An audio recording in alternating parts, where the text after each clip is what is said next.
This is the Mathematics Education Podcast from mathedpodcast.com.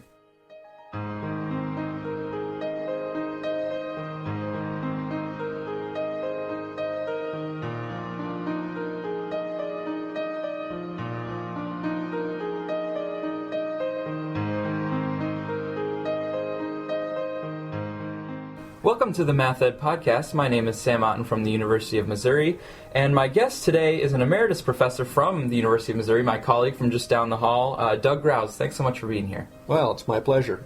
We're going to be talking about some aspects of Doug's career and also talking about his new article in Jeremy, which is entitled Curriculum and Implementation Effects on High School Students' Learning from Curricula Representing Subject-Specific and Integrated Content Organizations. And that's written with colleagues James Tarr, Oscar Chavez, Ruth May Sears, Victor Soria, and Dita M. Talon.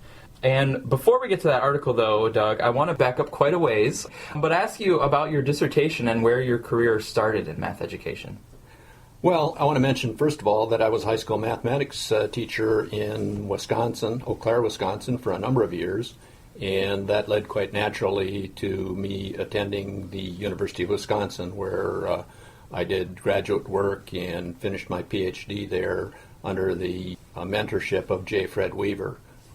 J. Fred Weaver is a noted researcher in the elementary school mathematics area, former editor of JRME, and was really a very helpful person in developing not only my interest in mathematics education, but also my research ability.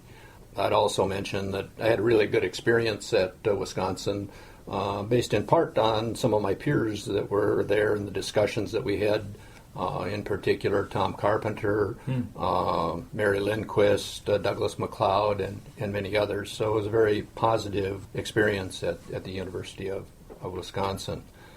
My dissertation really was quite closely related to some of the work that my major professor, Fred Weaver, was doing. He was interested, as I mentioned, in elementary school mathematics education and had just completed a study of students' thinking processes when they solved addition and subtraction.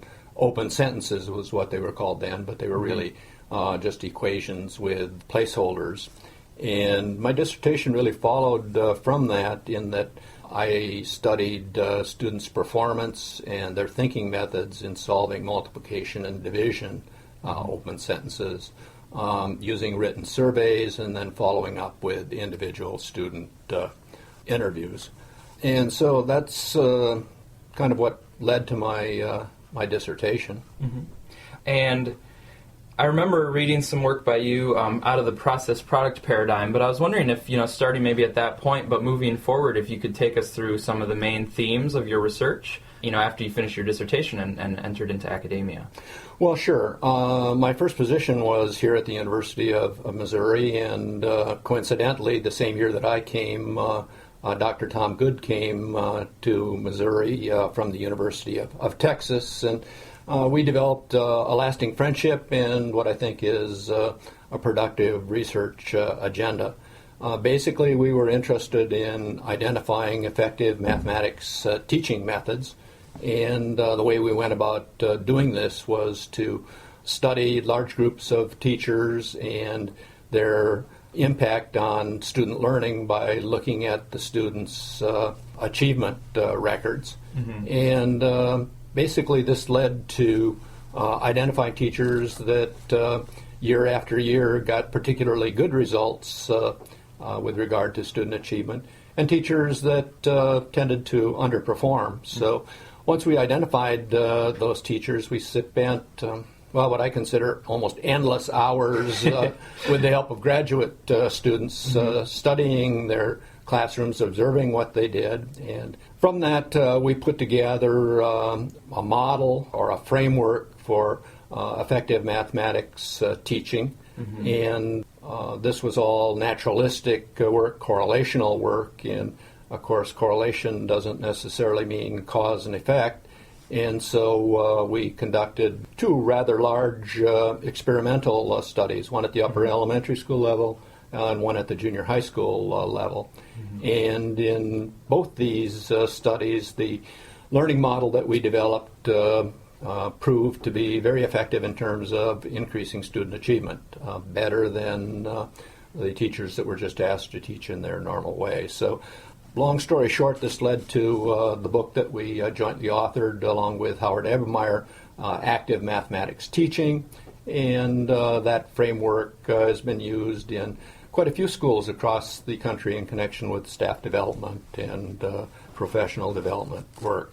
I guess my story changes a bit at this point, as I spent a considerable amount of time as editor of the first handbook of research on mathematics teaching and learning. So that took a few years out of my career, but very productive. I found it a very useful learning experience for me, reading and reacting to the chapters that were written. And hopefully it was a contribution to the field as well. So once you spent that time in around 1992 of really seeing the breadth of math education research and identifying some of the major issues, what did you then kind of spend the next part of your career pursuing? Because I imagine you've kind of had a chance to survey and really get your head around what you wanted to make your next effort at.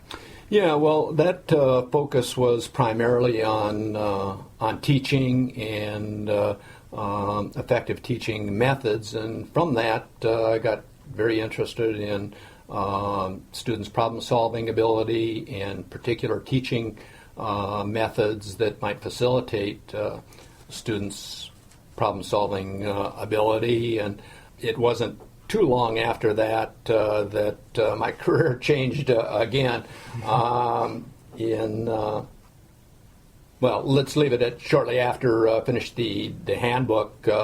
Tom Good moved to the University of Arizona as head of the Ed Psych department, and I moved to Iowa to work with Hal Shane and Rose Zabik and their mathematics education program. And while there, I continued to do some problem-solving research, and with help from an NSF grant, developed some modules for junior high school students that made use of dynamic internet sites to give students problem-solving work in real-life context. Then in 2004, my career changed again, and I returned to Missouri, and my research interest shifted a little bit again. It became more aligned with the Center for the Study of Mathematics curriculum that was just being formed the same year that I came, and that sort of led to the curriculum work that I've been doing ever since. Mm-hmm. And a big part of that curriculum work now is the Cosmic Project, and I was wondering if you could just orient us to the Cosmic Project and let us know about its overarching goals and the structure of that project. Well, sure. First of all, I should acknowledge that this was a project funded by the National Science Foundation through a 4-year longitudinal grant, and that it's a team effort. My colleagues James Tarr, Bob Rees, Ira Papik, and Oscar Chavez are a part of the research group, and we get considerable help from 1, 2, or 3 graduate students each year as well. The focus of the Cosmic Project is to look at curriculum effects, particularly trying to identify aspects of curriculum that significantly impact student learning.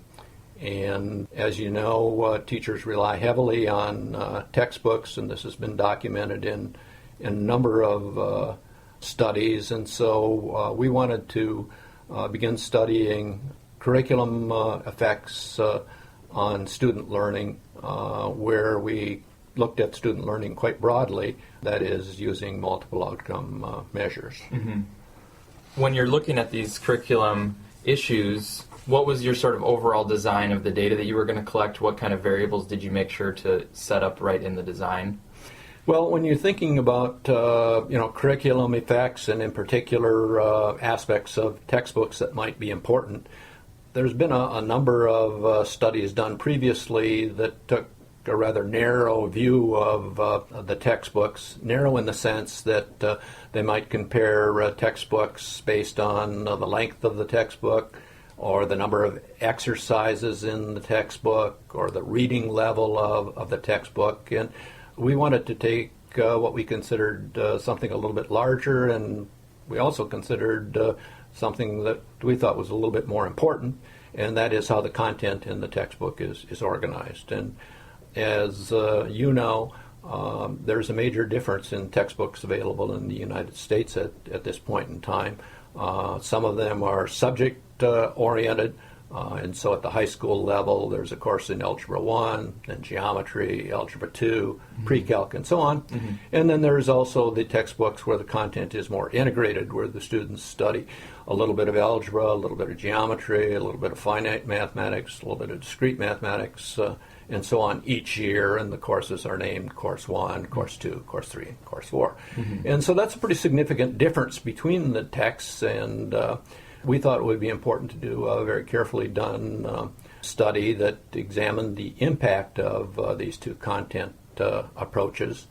And there really hadn't been much work done on this in the past, and the work that had been done by developers who may or may not have had a bias in terms of the outcome measures that they used. And most of the previous research also was on preliminary versions where the teachers volunteers. Yes, yeah, exactly. Right, the field tests of the new textbook that they're working on. And yeah, so you have volunteer teachers, volunteer districts. Exactly. Yeah. So when you were identifying schools, you wanted to then capture schools and classrooms that were using integrated textbooks, that were using subject-specific textbooks. You did it middle school and high school at both levels? Yeah, we gave quite a bit of attention to sample selection, and what we decided to do was only include schools that offered both types of curriculum within the school. Within the same building? Exactly. Okay. And we thought this was particularly helpful and useful because it suggested that the school officials, the teachers, both valued each curriculum, and it also gave us a little bit of control over the length of the school year, the length of the class periods, the homework policy, the calculator policy, the testing policy, and you can go on, and so that was very important. And we identified schools that were offering both curriculums, and we narrowed that down to schools that were offering the Core Plus integrated program, and so that was our representative of the integrated curriculum. And we chose that because that's the integrated program that has the largest market share. And we also narrowed it down to schools that would allow us to do classroom visits on a regular basis during the school year. And then another big one was that they allowed us to do or administer 3 outcome measures at the end of the school year. Right. And given how precious class time is and the amount of testing that needed to be done as required by the district and by the states, this was a bit of a limiting factor. Right. But we did end up with a very nice sample. We had 10 high schools in 6 school districts spread across 5 different geographically dispersed states. And we should say, too, so you mentioned that within the same school building there would be integrated textbooks used, and in that same building subject-specific textbooks used. But I believe, if I remember from the article, you said that it was not that these were tracked paths. Yeah, it was very much a student choice, and we didn't find any evidence that students were pushed into one track or the other. And, of course, as a part of the study, we did compare beginning achievement of the students in the 2 groups, and they were very close, no significant difference, and so that was important to us. We also used propensity scores to see if there might be something special going on with regard to how students ended up in particular classes, and we didn't find any significant differences there either. I'm speaking with Doug Grouws from the University of Missouri about his article in the Journal for Research in Mathematics Education. The title begins, Curriculum and Implementation Effects on High School Students' Learning. So we have this setup where you're interested in the sort of top-level curriculum organization of integrated versus subject-specific. And you have 10 high schools, I believe, and you're looking at, and you have a lot of students, and you do these multiple measures. But I was wondering if you could just take us through a little bit further. So with this research question being basically what is the effect of the curriculum organization on students' learning, but could you say a little bit more about how you did measure student learning? You mentioned that you used multiple measures, but could you tell us a little bit about each of those measures?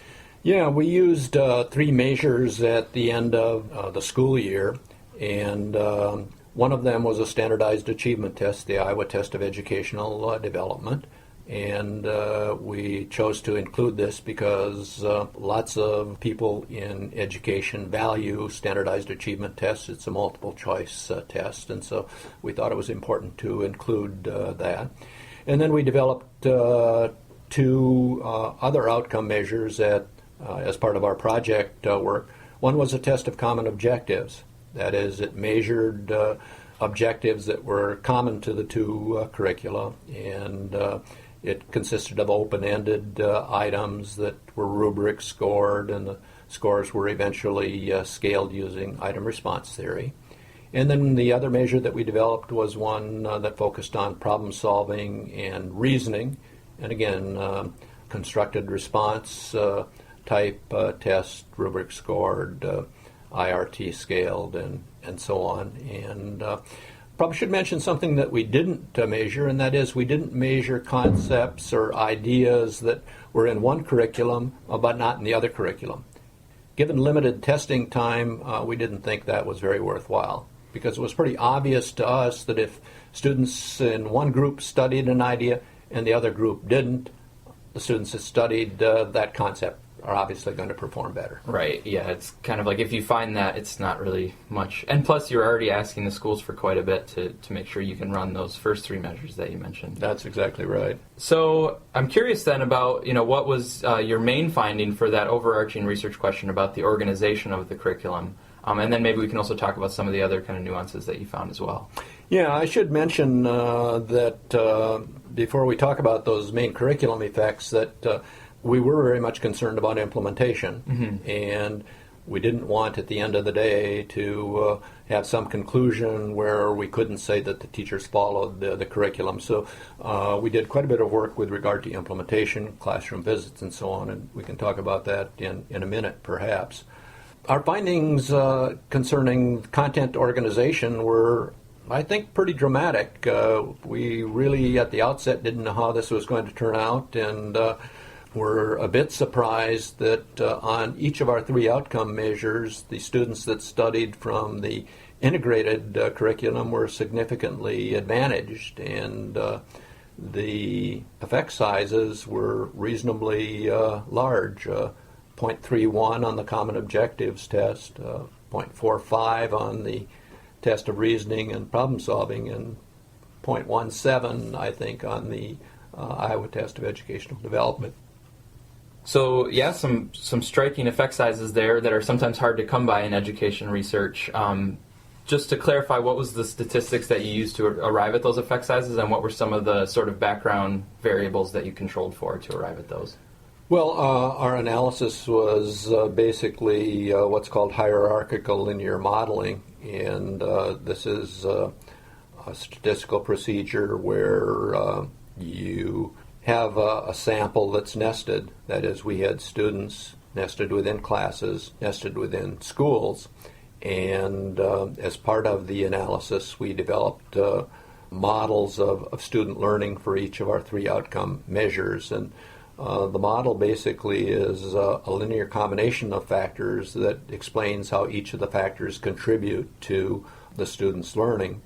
And as I just mentioned, one of the important factors was curriculum type, and that turned out to be a major contributing factor. But we also, in the model, included a number of student variables, prior achievement, racial designation, gender designation, whether the students were on IEP, and so on. And, yeah, free and reduced lunch, I believe. Yeah, free and reduced lunch, it turns out, actually was at the class level, because some of the schools were unwilling to provide that information on the individual student level. And then at the class level, we did have implementation variables. We had a variable that was developed through factor analysis that we called fidelity of implementation. We had an opportunity to learn factor, and we had this class free and reduced lunch factor. And then the model also included a look at some of the interactions among factors that generally led to some interesting findings as well. So as we try to understand better the main effect about the organization of the curriculum, though, we can take a closer look at some of those factors in the interactions. So you mentioned opportunity to learn, which in this study was basically the sort of extent to which the book was covered, material was covered throughout the year, and you had teacher reports on sort of the lessons that they taught and things like that. But what were some of the things that you found with respect to opportunity to learn and how that played into this whole picture? Yeah, I would like to emphasize that we looked at just a particular aspect of opportunity to learn, and it basically focused on coverage, and we realized that, you can look at opportunity to learn in other productive ways, number of higher order tasks, how those tasks are handled, and so on. But given the measure that we used, we did find that opportunity to learn was an important influence on the Common Objectives Test and also the Standardized Achievement Test, but not so much so on the test of reasoning and problem solving. Okay. And specifically with the Standardized Achievement Test, ITED, how did opportunity to learn? Can you say just a little bit more about how that one did play out on the standardized test? Yeah, it's kind of an interesting result in the sense that opportunity to learn was an important factor overall on the Iowa Test of Educational Development. But interestingly, we also found, in addition to that, an interaction effect between OTL, opportunity to learn, and curriculum. And if people look at the article, there's a pretty dramatic diagram of the interaction there. Figure 5, I think, if I remember correctly. And I would sum it up by saying that opportunity to learn was not a particularly important factor with regard to the integrated curriculum, but it was a pretty dramatic factor in connection with the Standardized Achievement Test. And the finding there was mainly that the more opportunity to learn, that is, the more coverage there was of the subject-specific textbook, the more students demonstrated learning on the outcome measure. So more coverage, more learning, and that might be related to the nature of the Standardized Achievement Test, which in lots of people's minds focuses on concepts, routine procedures, and so on. The Iowa Test of Educational Development is pretty explicit that the test goes far beyond that, but it's still an interesting result, I think. Mm-hmm. And so, you kind of summed it up as the more coverage, more learning as measured by these tests, but it seemed particularly salient for the subject-specific, where it seemed kind of like if you're in a subject-specific curriculum situation, then coverage becomes very important. It's almost like if you don't get to cover it, the students don't have a very good chance of performing well on the Standardized Achievement Test. But with integrated, because of the interaction, there was less of this relationship with the integrated curriculum. And so it seemed like, at least for me kind of reading into it, I'm going to kind of just give my own perspective on this. But with the integrated curriculum, students are sort of getting a chance to perform well on the achievement test, even if it maybe wasn't covered to the extent that it would have been. So to put it sort of bluntly, and again, this is just me speaking, not from the article, in a subject-specific situation, you really better cover it to give the student the chance on the test. But in an integrated curriculum situation, you might give a student a chance even if you didn't cover it because of something that's going on in the integrated environment. I think that's a good summary. I guess in practical terms it says to the integrated teacher that you don't need to panic if you aren't getting to the end of the book, right? Is what it says. And that's reinforced a little bit, too, by the fact that OTL was not a significant factor with regard to the problem-solving and reasoning test, which I think is also an important result. Right. So the integrated curriculum had students that were more advantaged on the reasoning assessment than subject-specific. But it wasn't really directly related to the opportunity to learn. It seemed like reasoning was coming from something other than the coverage of content. I think that's right. I also wanted to get you to speak a little bit about the relationship between the curriculum, the main curriculum variable that you had, and also students' prior achievement and how that played in. Well, that's a really interesting finding, and I think it's interesting because it kind of goes against the grain of what a few people in the field have been saying. Some people take the perspective that the subject-specific curriculum is a more appropriate curriculum for high-achieving, high-talented students. And there, as near as we can tell, is not too much data to support that position. And in fact, what we found was just the opposite. That is, that there was a curriculum cross-prior achievement interaction on both the Common Objectives test and also on the test of reasoning and problem solving.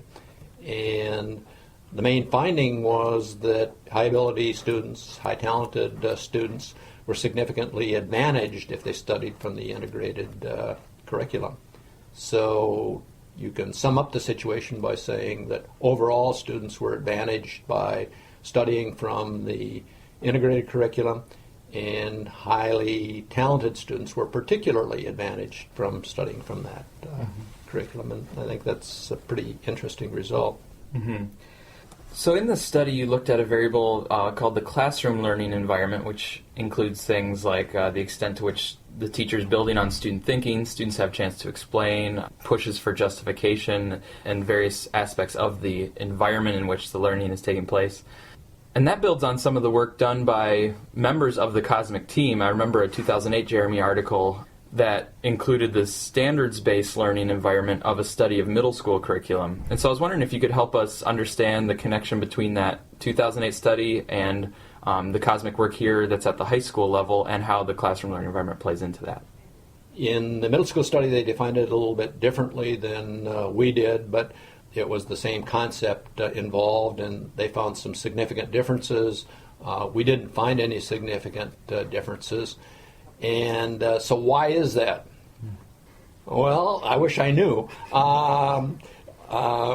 We've discussed this as a project and also mention it in the article, and people can read what we had to say there. But we think it may be that we didn't have as good a measure of the classroom learning environment as we would have liked. We used an overall measure that combined three subtests, and if we had a more focused measure, we think that the results might have been differently. That's not to say that they would have been, but they might have been. But the study was not a study of the classroom learning environment. That was just something that we wanted to take into account, and so that might be a fruitful area for someone else to pursue, because it is an important question and an area that has gotten quite a bit of attention in the literature. Mm-hmm. I'm speaking with Doug Grouws about his article, Curriculum and Implementation Effects on High School Students' Learning from Curricula Representing Subject-Specific and Integrated Content Organizations in the current issue of JRME. So we started to talk about the classroom learning environment. You said that might be an area of future research, kind of taking a different perspective on measuring that variable. But I was wondering if you could talk about some other sort of future avenues that you think this study points to, or some particular takeaways that you see from this article that people might bear in mind, and then that might inform their future work. Well, a takeaway from this particular study might be that if teachers and administrators value the outcomes that we measured, then they might think seriously about implementing an integrated curriculum. As you know, the textbooks in most countries, particularly high-performing countries, generally take an integrated approach to content, and the United States traditionally hasn't scored particularly well on those international assessments. So I think that would be something that school administrators and teacher committees might take into account, and maybe textbook authors as well. I've been kind of interested in the fact that at the elementary school level, the content's been integrated forever, and it's only when you get to the high school level that things have been narrowed to subject-specific courses each year. Mm-hmm. There's a lot of research that could and should follow from this study. We don't have reason to believe that our choice of Core Plus as the representative of the integrated curriculum had any particular impact on the results of the study. But since the results are quite dramatic and quite important, I think it would be worthwhile for people to do similar kinds of research where the representative of the integrated curriculum was a different textbook series. And as you know, there are a number of integrated programs out there, and so that would be an important thing to do. Another important study, I think, would be to take a look at the pedagogy that's embedded in the Core Plus program and see what impact it has. I think there are probably listeners out there who would say that, well, the small group work, the collaborative work, and so on had an important impact on this beyond or in addition to the content organization.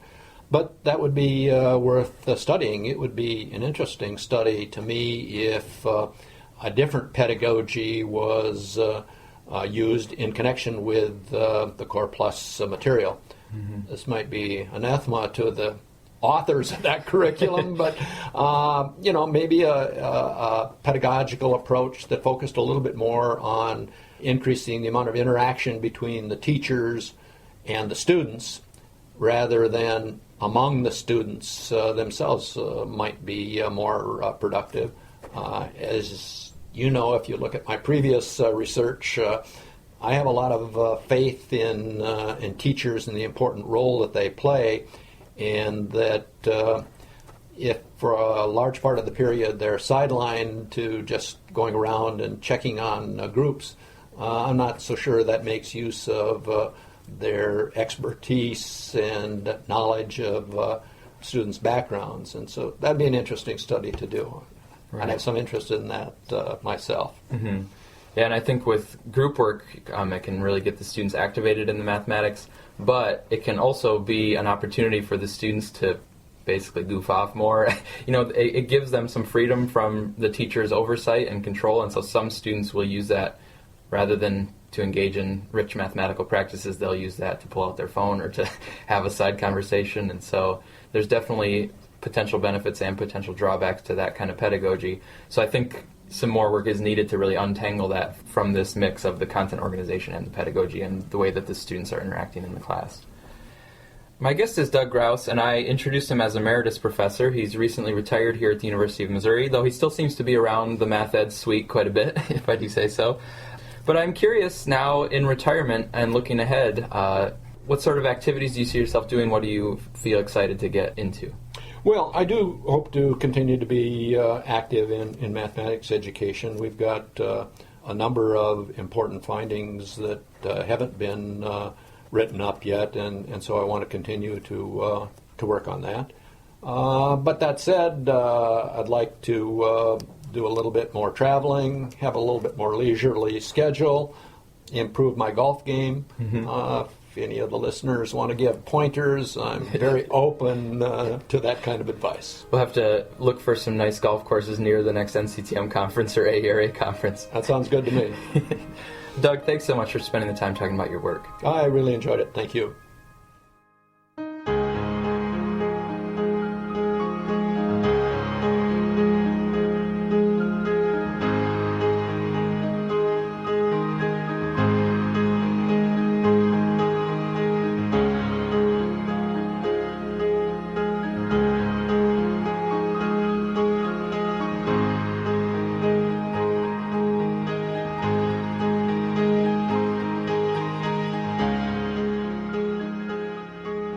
Thank you for listening to this episode of the Math Ed Podcast. If you'd like to support the podcast financially, please use the PayPal donation button at mathedpodcast.com.